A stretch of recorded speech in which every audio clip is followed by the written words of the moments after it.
Halo Sobat Donghua, pasti pada penasaran kan dengan kelanjutan BTTH Dunia Seribu Besar? Oke lah, tanpa berlama-lama lagi, yuk langsung masuk ke alur ceritanya. Di episode sebelumnya, Shoyan berhasil menyelesaikan malapetaka Gigi Sang Raja Langit, membantu makhluk spiritual itu berevolusi menjadi manusia bernama Tiansen, meski kekuatannya turun drastis. Sebagai imbalan, Shoyan memperoleh Gigi Sang Raja Langit dan satu langkah krusial menuju kebangkitan leluhur, meski embun langit masih menjadi hambatan besar. Dalam perjalanan menuju Istana Kristal Ungu, Shoyan sengaja memancing Wangsi dan Guni keluar, menggunakan formasi api naga kembar, dan dia berhasil menjebak dan menekan dua ahli Dodi Bintang 7, memaksa mereka melarikan diri dengan gulungan ruang, bukti bahwa mereka kalah posisi. Dengan ancaman sementara tersingkir, dan rombongan kembali berkumpul, Shoyan pun melangkah menuju tujuan terakhir runtuhan, Istana Kristal Ungu, tanpa mengetahui bahwa seseorang telah lebih dahulu masuk ke dalamnya, menandai awal konflik yang jauh lebih berbahaya. Di puncak tertinggi Pulau Guanghan, tepat di depan Istana Kristal Ungu, kerumunan orang berdiri tertahan. Tidak ada yang berani melangkah maju, meski gerbang istana itu menjulang terbuka di hadapan mereka.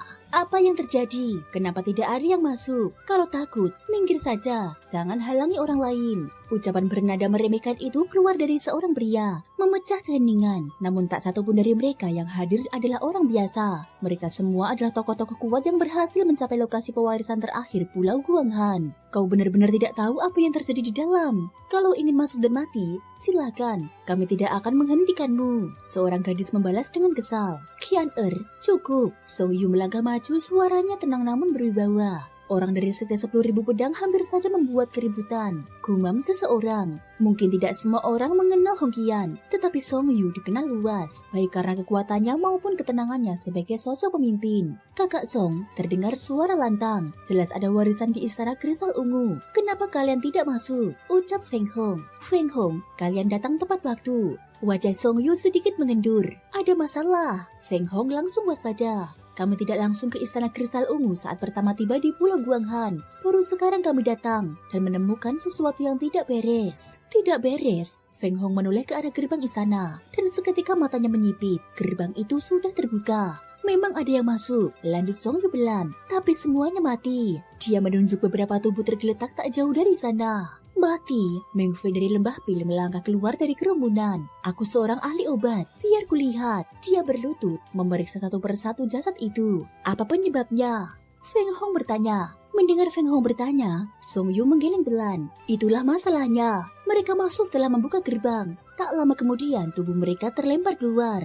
Ucap Song Yu, menyeramkan. Gumam Du Chun, tak diragukan lagi. Istana Kristal Ungu adalah harta terbesar di seluruh reruntuhan ini. Namun kini semua orang justru terhenti di ambangnya.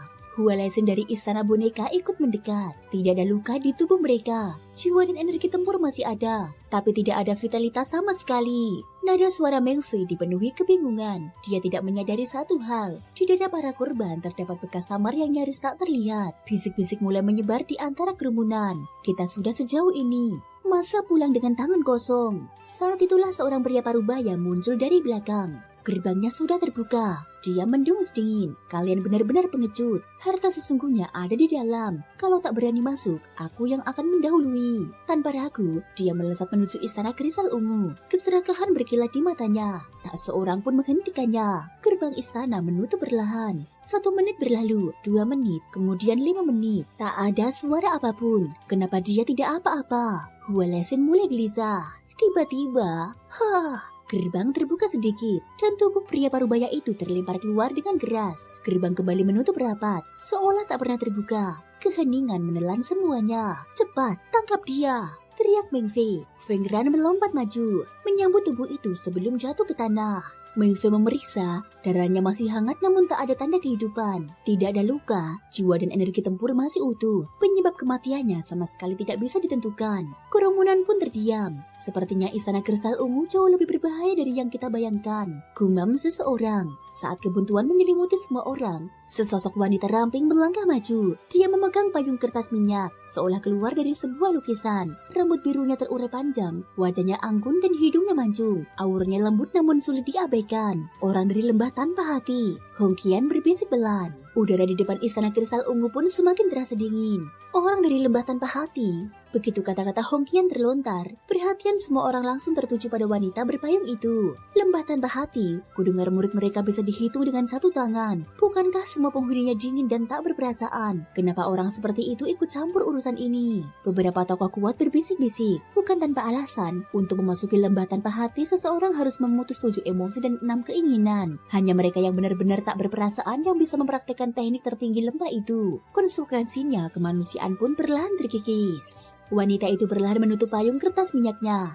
lalu melangkah ke depan mayat-mayat yang mati secara misterius. Di hadapan semua orang, dia mengeluarkan sepasang sarung tangan putih, memakainya dengan tenang lalu mulai memeriksa tubuh-tubuh itu. Jangan-jangan cuma akal-akalan. Wajah Meng Fei tampak tidak enak. Dia tidak percaya orang ini bisa menemukan sesuatu yang bahkan dirinya, seorang ahli obat, tak mampu mengungkap. Menarik, kondisi tubuh mereka, gumam wanita itu belan. Namanya Gu Bingsui. Sedingin namanya, sikapnya pun tanpa emosi. Percuma, kata Meng Fei dingin. Aku sudah memeriksa. Penyebab kematiannya terlalu aneh. Kau tak akan menemukan apapun. Bingsui bahkan tak meliriknya. Diam, bentak Song Yu. Meng Fei mendengus lalu terdiam. Saat suasana kembali tenang, Bingsui melanjutkan pemeriksaan. Tak ada luka luar, namun dia tiba-tiba menyibak dada salah satu mayat. Apa itu? Beberapa orang mendekat. Bekas luka sekecil ini tanpa pengamatan teliti mustahil ditemukan, ujar Song Yu, lalu dia berterima kasih kepada Bingsui. Jangan senang dulu, jawab Bingsui datar. Masalahnya tidak sederhana. Tiba-tiba, plak, dengan satu tebasan energi hidup, dia membelah dada mayat itu. Gila, orang lembah tanpa hati memang kejam. Merusak mayat seperti ini, bahkan arwah pun tak akan memaafkan. Bingsui menoleh dingin. Kalian sudah selesai.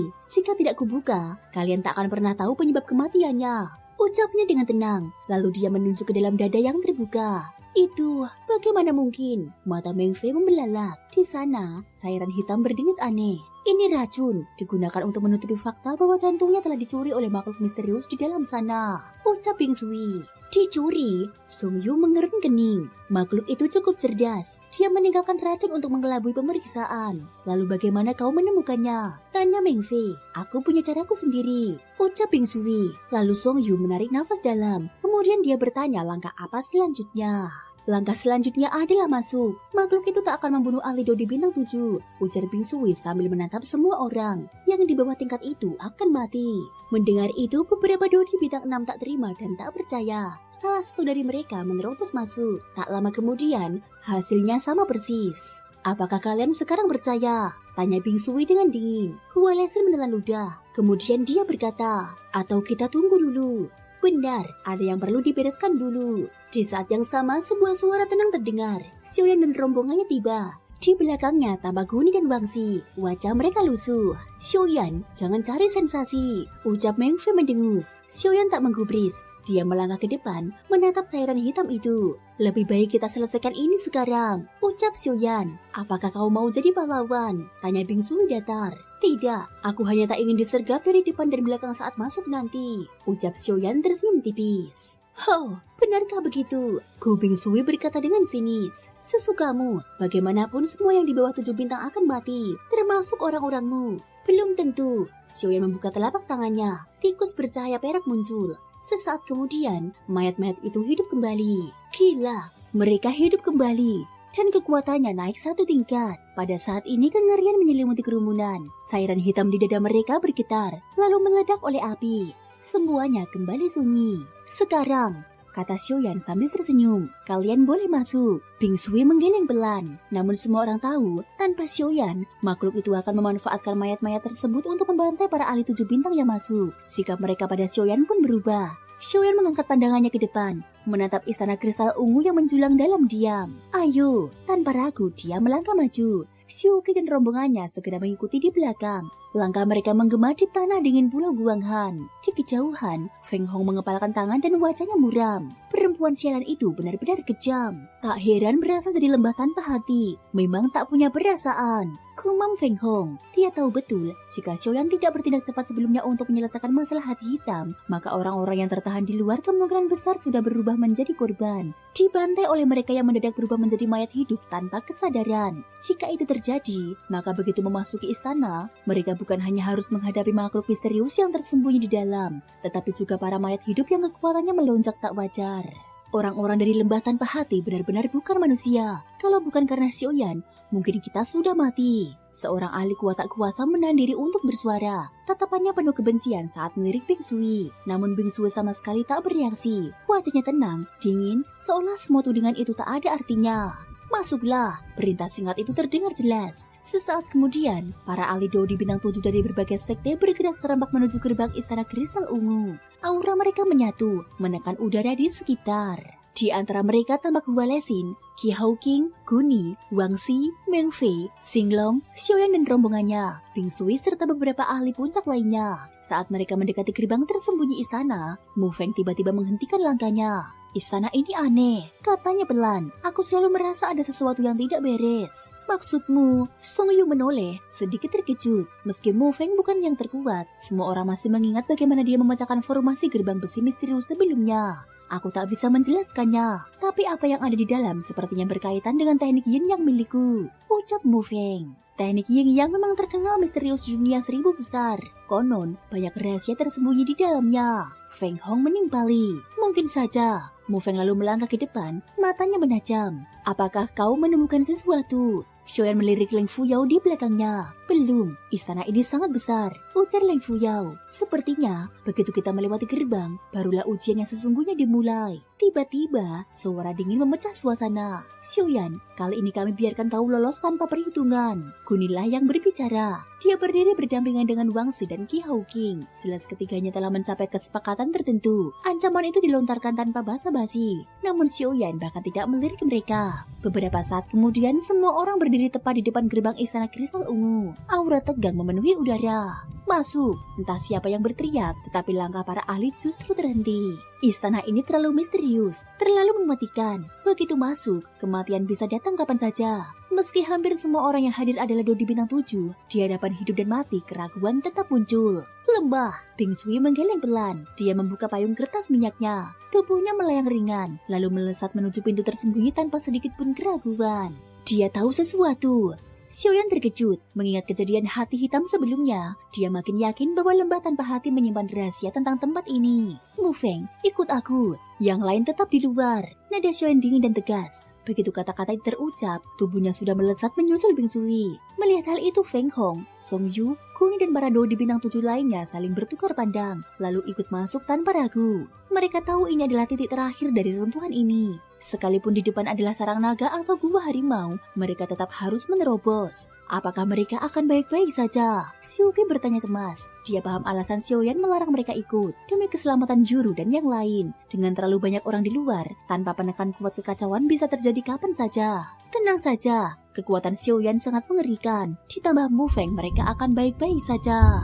Begitu rombongan itu masuk, pintu tersembunyi istana kristal ungu menutup rapat. Istana itu luas, nyaris sebesar sebuah sekte. Gerbangnya terbuat dari material asing. Bahkan jika Xiaoyan dan yang lain mengerahkan seluruh kekuatan, belum tentu bisa menghancurkannya. Jalan keluar tertutup, ujar Mu Feng setelah memeriksa. Nadanya berat, ruang yang benar-benar misterius. Tak satu pun dari mereka panik. Dengan kekuatan sebanyak ini, mereka siap menghadapi perubahan apapun. Namun begitu melangkah lebih jauh, kegelapan pekat langsung menyelimuti segalanya. Jarak pandang lenyap, bahkan jari sendiri tak terlihat. Aura ini aneh. Sebagai alkemis dengan kekuatan jiwa luar biasa, Xiaoyan segera merasakan kejanggalan. Menurut persepsinya, ruang ini hanya beberapa ratus meter luasnya. Namun di balik kegelapan itu tersembunyi sesuatu yang jauh lebih berbahaya.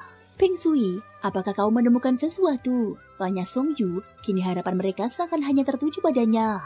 Di sini aneh, jawab Bing Sui singkat. Jika salah melangkah, kematian sudah menanti. Apa sebenarnya tempat ini? Bukankah peri bulan terkenal berhati lembut? Bagaimana mungkin sesuatu seteror ini ada di istana warisannya? Seseorang berseru panik. Hei, Guni mencibir. Kau bahkan tak tahu bagaimana peri bulan jatuh. Atas dasar apa kau yakin dengan sifatnya? Berhenti, teriakan Xiaoyan memecah ketegangan. Bing Sui meliriknya, matanya sedikit menyipit. Dia mengetahui rahasia tempat ini karena gurunya sangat memahami peri bulan. Namun Xiaoyan jelas juga tahu sesuatu. Pada saat ini suara tetesan terdengar di kegelapan. Keheningan mencekam menyelimuti ruang itu. Siapa itu? Song Yu mengernyit.